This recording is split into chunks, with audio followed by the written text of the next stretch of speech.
এই পর্বে তোমাদের নবম দশম শ্রেণীর গণিত বইয়ের 11 অধ্যায় বীজগাণিতিক অনুপাত ও সমানুপাত অনুশীলনী 11.2 এর 10 নাম্বার এবং 11 নাম্বার এই দুইটি অঙ্ক আজকে তোমাদেরকে আমি খুব সুন্দরভাবে সমাধান করে দিব। তো দেখো 10 নাম্বার প্রশ্নটা হচ্ছে 1 ঘন সেমি অর্থাৎ 1 ঘন সেমি কাঠের ওজন 7 ডেসিগ্রাম, কাঠের ওজন সম আয়তন পানির ওজনের শতকরা কত ভাগ বের করতে হবে। মানে কাঠের যে ওজনটা আছে এই ওজনের সম আয়তন মানে কাঠের ওজন যতটুকু সেই ওজনের ভিত্তিতে, যেমন এখানে কাঠের ওজনের ভিত্তিতে পানির ওজনের শতকরা কত ভাগ এটা বের করতে হবে। প্রথম আমাদের উদ্দীপকে দেওয়া আছে 1 ঘন সেমি কাঠের ওজন 7 ডেসিগ্রাম, সেটা আমরা আগে লিখবো। দেওয়া আছে 1 ঘন সেমি কাঠের ওজন 7 ডেসিগ্রাম। শিক্ষার্থীরা দেখো লিখলাম 1 ঘন সেমি কাঠের ওজন 7 ডেসিগ্রাম। যেহেতু বলছে কাঠের ওজন সম আয়তন এখানে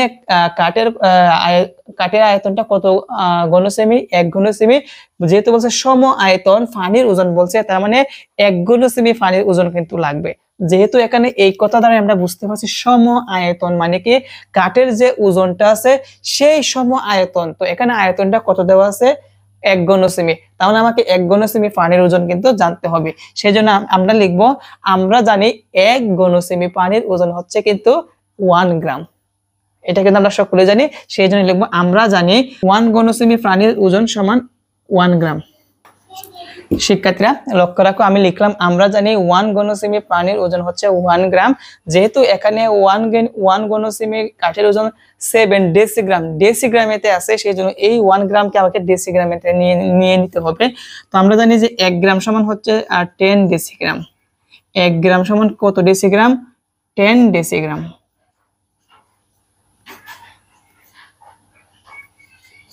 এখন দেখো, যেহেতু আমাকে বলছে কাঠের ওজন সম আয়তন পানির ওজনের শতকরা কত ভাগ বের করতে হবে, সেই জন্য আমরা লিখবো অতএব কাঠের ওজন সম আয়তন পানির ওজনের শতকরা সমান। শিক্ষার্থীরা লক্ষ্য রাখো, অতএব কাঠের ওজন সম আয়তন পানির ওজনের শতকরা সমান।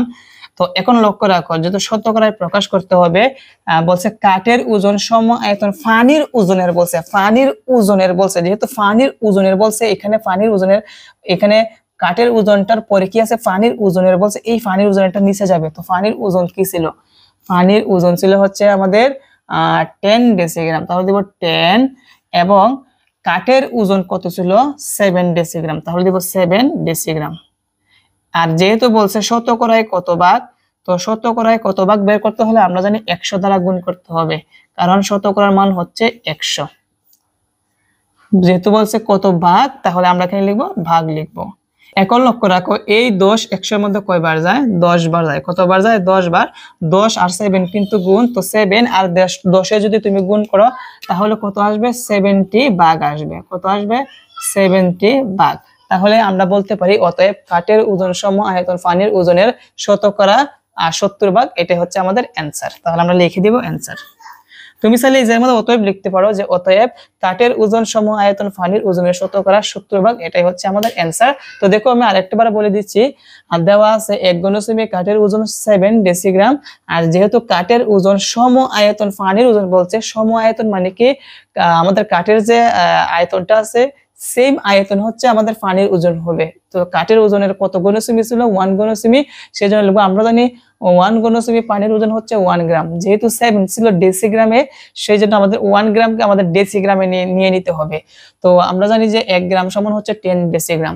আর আমাদের বের করতে হবে কাঠের ওজন সম আয়তন পানির ওজনের শতকরা, সেই জন্য আমরা লিখলাম শতকরা সমান পানির ওজনের, এইটা হচ্ছে যাবে নিচে আর কাঠের ওজন যাবে উপরে। যেহেতু শতকরায় প্রকাশ করতে হবে, শতকরায় কত ভাগ, সেই জন্য শতকরা মান হচ্ছে 100 দ্বারা গুণ দিতে হবে। এখন 10 100 এর মধ্যে যায় 10 বার, 10 কে যদি 7 দ্বারা গুণ করি 7 10 70 ভাগ। এটা হচ্ছে আমাদের অ্যান্সার। এখন লক্ষ্য রাখো, তোমাদের 11 নম্বর প্রশ্নটা সমাধান করাবো। খুবই মজার একটা অঙ্ক। তোমরা যারা সপ্তম শ্রেণীতে অনুপাত, আমাদের যে সমানুপাতের যে পাঠটা ছিল, ওইটা তোমরা যদি বুঝো তাহলে এই অঙ্কটা কিন্তু একদম সহজ। আর তোমরা না বুঝলেও কোনো সমস্যা নাই, আমি তোমাদেরকে এইটা একদম সহজ করে শিখাই দিব।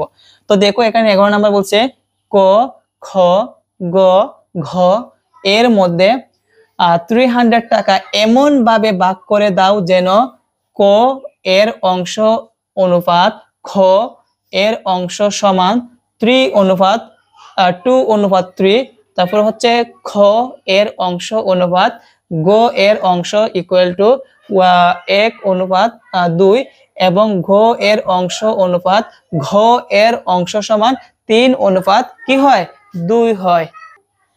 এখন দেখো তো বলছে এই 300 টাকা ক খ গ এবং ঘর মধ্যে এমন ভাবে ভাগ করতে হবে যেন আমাদের এই অনুপাত আর এই অনুপাত আর এই অনুপাতটা সমান হয়। তো দেখো আমরা আগে যেগুলা দেওয়া আছে এইগুলা আগে লিখে দিব যে দেওয়া আছে ক এর অংশ অনুপাত খ এর অংশ সমান 2:3 লিখে দিব। তারপর লিখব খ এর অংশ অনুপাত গ এর অংশ সমান 1:2 লিখে দিব। তারপর লিখব গ এর অংশ অনুপাত ঘ এর অংশ সমান 3:2 সেটি আগে লিখে দিব।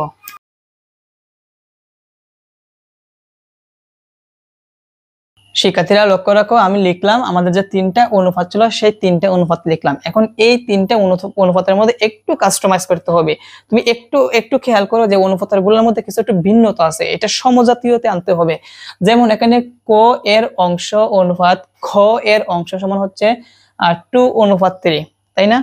দেখো এখানে যে আবার এখানে খ এর অংশ অনুপাত গ এর অংশ সমান হচ্ছে 1:2, কিন্তু বিষয়টা হচ্ছে আমাদের এখানে যে খ এর অংশ আছে এটার জন্য কত 3, আমাদের ক এর অংশ হচ্ছে 2 আর খ এর অংশ হচ্ছে 3, বাট এই পাশে লক্ষ্য রাখো এখানে যে খ আছে এর অংশটা কত 1, এইটা কিন্তু খ, দেখো এইটা কিন্তু খ এইটা কিন্তু খ একই, কিন্তু এই দুইটার ক্ষেত্রে কিন্তু দেখো একটা হচ্ছে 3 একটা হচ্ছে 1, যেহেতু দুইটা একই অক্ষর তো একই অক্ষর বা একই বর্ণ যদি হয় তাহলে তো একই হওয়ার কথা ছিল, একটা 3 একটা হচ্ছে 1, দুইটা দুই রকমের, সেই জন্য এটাকে সমজাতীয়তে আনতে হবে। তো সমজাতীয়তে তুমি যদি আনতে চাও তাহলে কত দ্বারা গুণ করলে এই দুইটা সমান হবে? তুমি যদি এখানে যদি 1 রে যদি তুমি 3 দ্বারা গুণ দাও তাহলে 3 একে 3 হবে, এইটাও কিন্তু 3 মিলে যাচ্ছে। তার মানে এখানে তোমাকে কি করতে হবে 3 দ্বারা গুণ দিতে হবে, শুধু 1 কে গুণ দিলে হবে না, উভয় সাইডকে গুণ দিতে হবে, এটা হচ্ছে সিস্টেম। তাহলে 1 কে আমরা 3 দ্বারা গুণ দিব, অনুপাতের জায়গায় অনুপাত, আবার 2 কে আমরা কি দ্বারা গুণ দিব 3 দ্বারা গুণ দিব। ওকে, এখন যদি আচ্ছা লেখাটা মনে হয় একটু তেড়ে গেছে,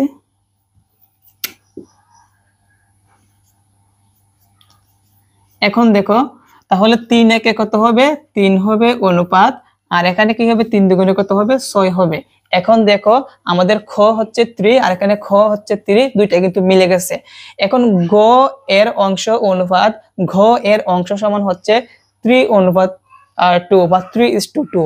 এখন কথা হচ্ছে এখানে যে গ আছে এই গ আর এখানের গ দুইটা কিন্তু একই বর্ণ, দেখো এই গ এর জন্য এখন কত আসছে 6, আর এই গ এর জন্য কত দেখো তো 3। এখন বলতো 6 আর 3 কি একই রকম না, আমাদের বর্ণ কিন্তু গ আর গ কিন্তু একই, কিন্তু মান দেওয়া আছে আলাদা আলাদা, সেই জন্য এটাকে একই জাতীয় আনতে হলে এখানে যেহেতু 6 আছে 8, এখানে আছে 3, এখন 3 এর সাথে কত গুণ করলে এই 6 এর সমান হয় আমরা সকলে জানি, 3 এর সাথে যদি আমরা 2 গুণ করি তাহলে 6 আসবে। তাহলে এখানে আমরা কি করব 2 দ্বারা গুণ দিব, তাহলে লিখব 3 × 2 ইস্টুর জায়গায় ইস্টু বা অনুপাত বলতে পারো, আবার 2 এর জায়গায় 2 × হচ্ছে 2 সমান।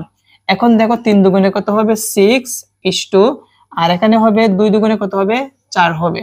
এখন কিন্তু প্রত্যেকটা কিন্তু মিলে গেছে, দেখো এখানের গ হচ্ছে 6 আর এখানের গ আছে এটা কিন্তু 6, যেহেতু মিলে গেছে এটা আমরা সমানুপাতিক বা ধারাবাহিক অনুপাত হিসেবে আমরা লিখতে পারি। দেখো এটাকে আমরা ধারাবাহিক অনুপাত হিসেবে আমরা লিখতে পারি, অতএব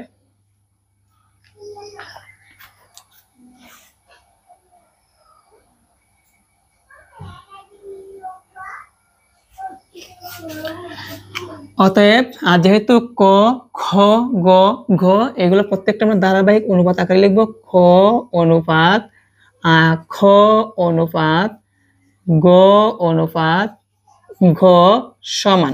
দেখো ক, তো ক এর জন্য জানি কত ছিল 2 ছিল, তাহলে দিব 2 অনুপাত, আর এখানে হচ্ছে খ, এই খর জন্য কত 3 আর এখানে খর জন্য কত 3, তো দুইটার থেকে আমরা একটা লিখবো ধারাবাহিক অনুপাত, এভাবে লিখতে হয় অনুপাত গ। দেখো এখানের গয়ের জন্য হচ্ছে 6, আবার এখানের গয়ের জন্য কি 6 কিন্তু, তো আমরা দুইটার থেকে একটা লিখতে হয় জানি, তো দিলাম অনুপাত, সরি 6 হবে। ওকে, তারপর এখানে হচ্ছে আমাদের ঘ, এই ঘয়ের জানি কত 4, তো দিব কি 4। তার মানে আমাদের ধারাবাহিক অনুপাত লেখা শেষ। এখন বলছে এই 300 টাকা এই ক খ গ ঘর মধ্যে এমন ভাবে ভাগ করে দিতে হবে। তো এটার সিস্টেম হচ্ছে যারা সপ্তম শ্রেণীতে পড়ছো তারাই পারবা। এটার সিস্টেম হচ্ছে এখানে যে অনুপাতের যে কি আছে অনুপাতগুলো যোগ করতে হয়, অনুপাতগুলোকে কি করতে হয়, যোগ করতে হয়। সেজন্য আমরা লিখবো অনুপাতের রাশিগুলোর যোগফল। কি লিখবো, অনুপাতের, অতএব অনুপাতের রাশিগুলোর যোগফল, রাশিগুলোর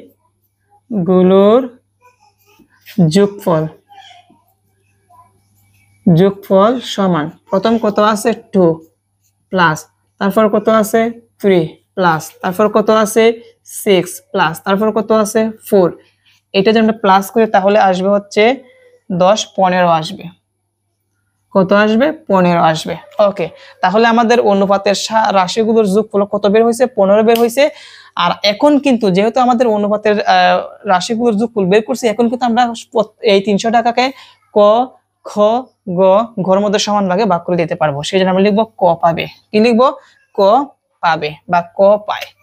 তো লিখি ক পায় সমান, এখন ক কত টাকা পায় এটা আমরা বের করব। টোটাল টাকা কত, টোটাল টাকা হচ্ছে 300 টাকা।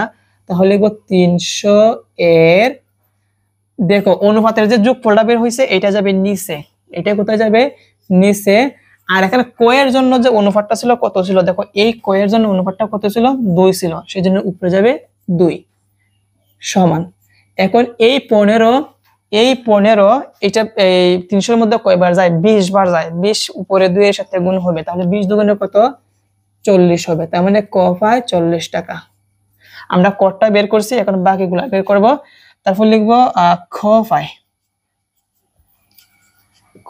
পায়, তো টাকাটা জানি কত, 300 টাকা। তো লিখবো 300 এর অনুপাতের যোগফলটা ছিল বারবার, কিন্তু এটা কিন্তু নিচে যাবে, বারবার এটা নিচে যাবে। 15 দিলাম 15। আর খ এর অনুপাতটা কত ছিল, খ এর অনুপাতটা হচ্ছে এখানে আমাদের কত 3, সেই জন্য দিতে হবে 3 দিতে হবে। এখন এটা যদি আমরা ভাগ করে কাটাকুটি করে গুণ করে দিই, 15 এখানে যে 300 আছে কতবার যায়, 20 বার, 20 দ্বারা যদি 3 কে গুণ করি 3 20 কত হবে, 60 টাকা হবে। ওকে, তারপর লিখবো গো ফাই টোটাল টাকাটা কত, 300 টাকাকে, তাহলে লিখবো 300 এর অনুপাতের যোগফলটা বারবার বলছি নিচে যাবে, এবং এই গোয়ের অনুপাতটা কত 6, তাহলে আমরা লিখবো 6 সমান।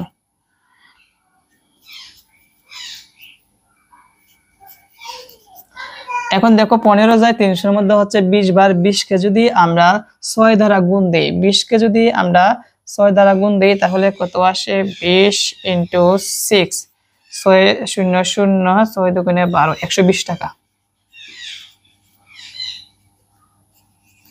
এবং লাস্টে হচ্ছে গ পাবে, ঘ পায় সমান, টোটাল টাকাটা কত 300 টাকা, তো লিখবো 300 এর অনুপাতের যোগফল যাবে নিচে, আর ঘ এর অনুপাতটা কত ছিল, দেখো এই ঘ এর অনুপাতটা ছিল কত 4, সেই জন্য 4 যাবে উপরে টাকা।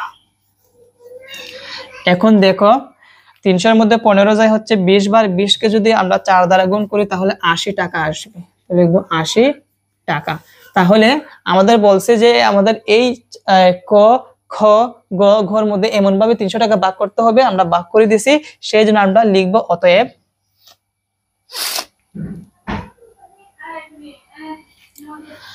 সেজন্য আমরা লিখবো ক পায়, সেজন্য আমরা লিখবো ক পায় 40 টাকা, খ পায় 60 টাকা, গ পায় 120 টাকা, এবং ঘ পায় কত 80 টাকা। এটা হচ্ছে আমাদের অ্যান্সার। প্রিয় শিক্ষার্থীরা লক্ষ্য রাখো, ক 40 টাকা, খ 60 টাকা, ঘ 120 টাকা এবং ঘ 80 টাকা পায়, এটা হচ্ছে আমাদের অ্যান্সার।